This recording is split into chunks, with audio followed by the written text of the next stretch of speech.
Hi guys, welcome back to Spotaria channel. Today in this video, I'll show you how to delete Oculus data on iPhone.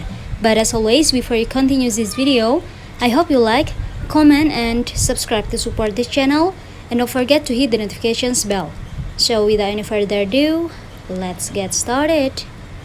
Well, firstly, here I'm gonna go to Oculus web. I'm gonna open my favorite apps first, and now at the top in the URL search, I'm gonna type Oculus. Now just go ahead to the first option. After, go ahead to the slice icon at the top left in the corner of your screen. I'm gonna open it right now. Now at the bottom you will see your account. Just tap on it, and yeah, it will be a view options. After that, go ahead to your profile.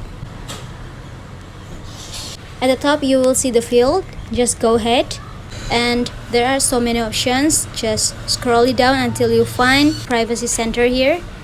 I'm gonna tap on it, tap on the done, and in this page, in the privacy center section, you will see delete your Oculus data. Tap on it now, and go ahead to tap the button delete your Oculus data. After that, you will deserve this page. You have to scroll it down to the bottom and tap on delete your data again. And yeah, for your security, please re-enter your password to continue. After that, tap on the continue button below the column. And yeah, it's done guys. So I think it's enough, just it. Thanks for watching this video. I hope this video will help you. Don't forget to leave your comment in the column below. I'll see you soon in the next one, and good luck!